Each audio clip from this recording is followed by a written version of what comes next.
Hello everyone, आप सभी को स्वागत है नसप्लेन स्टडी सेंटर पर। तो आज के इस वीडियो में आप सभी सीखने वाले हो क्लास 9th मैथ का चैप्टर 1 का प्रश्नावली 1.1 का, जो कि इसमें 4 प्रश्न दिए गए हैं। तो हम चारों प्रश्न को इस एक वीडियो में आपको मैं समझाने वाला हूं।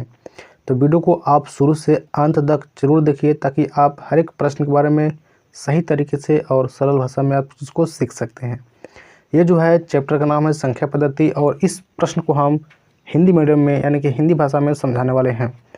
तो आप सभी इस वीडियो को लाइक और चैनल को अभी तक सब्सक्राइब नहीं किया तो चैनल को सब्सक्राइब जरूर कर दो। तो चलिए इसको शुरू करते हैं और समझते हैं कि चारों प्रश्नों को बनाने का सही तरीका क्या है और चारों को उत्तर कैसे लिखना होगा। हम देखिए यहाँ पे कॉपी में ऑलरेडी लिख दिए हैं और आपको मैं केवल विस्तार से बताने वाला हूँ। प्रश्न है आपके सामने, क्या शून्य एक परिमेय संख्या है? क्या इसे आप p/q के रूप में लिख सकते हैं, जहाँ p और q पूर्णांक है और q 0 के बराबर नहीं है? तो इस प्रश्न को आप पहले ध्यान समझिए। शून्य क्या है, परिमेय संख्या है या अपरिमेय संख्या है? तो सबसे पहले चीज़ समझिए कि शून्य एक परिमेय संख्या है, यानी कि हम जिसको भी भिन्न के रूप में यानी कि p/q के रूप में लिख सकते हैं, वो हमारे लिए क्या होता है, परिमेय संख्या होता है। तो यहाँ पे पूछा है क्या लगा दिया, ठीक। तो हम क्या को यहाँ पे लिख सकते हैं कि हाँ, शून्य एक परिमेय संख्या है, इसे हम p/q के रूप में लिख सकते हैं। इसके हम उदाहरण भी लिख दिए हैं, जैसे में 0/1। जैसे 0 क्या है, एक परिमेय संख्या है, तो हम इसको जो भी देखिए p/q के रूप में लिखाता है, यानी कि 0 ये हो गया ऊपर हो गया p और जो बटा के नीचे हो गया q हो गया, यानी कि p/q के रूप में हो गया। तो देखिए अगर नीचे 0 हो तो यहाँ पे आपका परिमेय संख्या नहीं मान्य होगा। ओके, तो 0/1 क्या हुआ, एक परिमेय संख्या होगा। 0/2, 0/5 और 0/7 इस तरीके से आप लिख सकते हैं बहुत से ऐसे संख्या को जो आपका 0 के रूप में है, उसे हम परिमेय संख्या बोलेंगे। यहाँ पे देखिए लिखा है, जहाँ p और q क्या है, पूर्णांक है और q कभी भी 0 के बराबर नहीं है। ये आपका क्या हुआ, पहला का उत्तर हुआ। अब यहाँ पे देखिए दूसरा जो सवाल है और दूसरा का जो उत्तर है क्या है। देखिए दूसरा प्रश्न है कि 3 और 4 के बीच में 6 परिमेय संख्या ज्ञात कीजिए। तो 3 और 4 के बीच में 6 परिमेय संख्या इस प्रकार होगा, 3.1, 3.2, 3.3, 3.4, 3.5 और 3.6, यानी कि 1, 2, 3, 4, 5, 6 छः परिमेय संख्या पूछा था। तो 6 परिमेय संख्या को हम इस तरीके से लिख देंगे, ये आपका आंसर सही होगा। दूसरा तरीका से भी इसको सॉल्व कर सकते हैं। 6 परिमेय संख्या ज्ञात करने के लिए हर को 6+1 यानी कि 7 होना जरूरी है।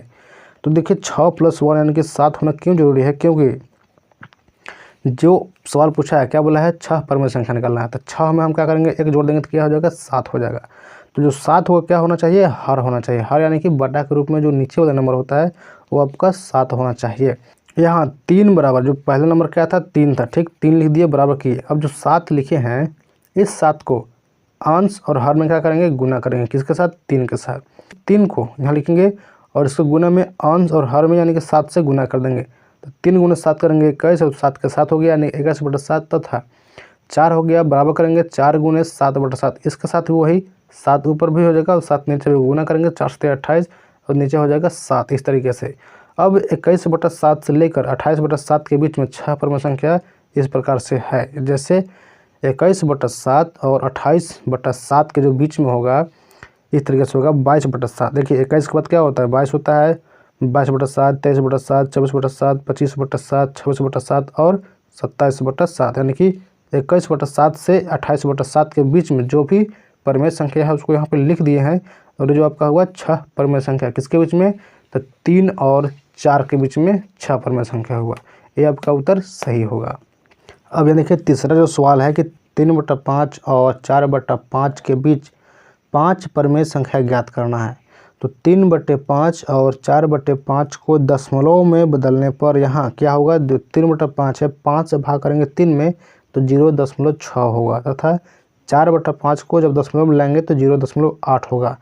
अब यहाँ पे देखिए 3/5 और 4/5 के बीच 5 परिमेय संख्या इस प्रकार होगा, किस तरह से देखिए, 0.61, 0.62, 0.63, 0.64 और 0.65। ये आपका क्या हुआ, तो इन दोनों के बीच में 5 परिमेय संख्या निकल गया। देखिए 1 2 3 4 5 इस तरीके से 5 परिमेय संख्या किसके बीच में हुआ, तो 3/5 और 4/5 के बीच में ये आपका परमेय संख्या हुआ 5। तो ये आपका आंसर सही होगा। यहाँ पे इस प्रश्नावली का लास्ट प्रश्न देखिए क्या है।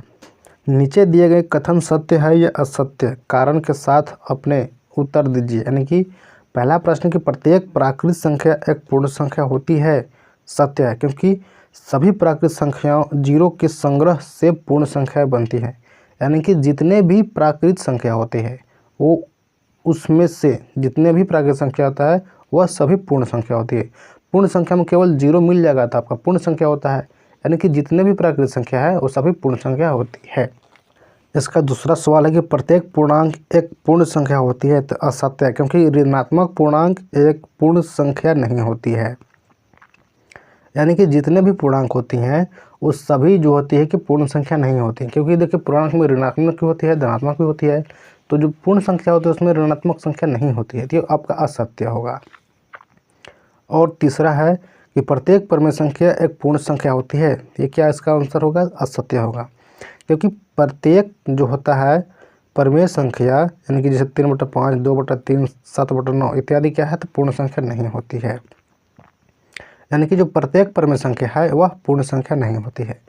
तो देखिए इस वीडियो में हम एक्सरसाइज 1.1 का 1 से लेकर 4 प्रश्नों को सॉल्व करा दिए। तो आपको इस वीडियो में सारे सवालों को अच्छी तरीके से जानकारी मिल गया होगा। तो चैनल को अभी तक सब्सक्राइब नहीं किया तो चैनल को सब्सक्राइब कर लो और वीडियो को भी लाइक ज़रूर कर देना, ताकि आप नेक्स्ट वीडियो आसानी से देख सकते हो।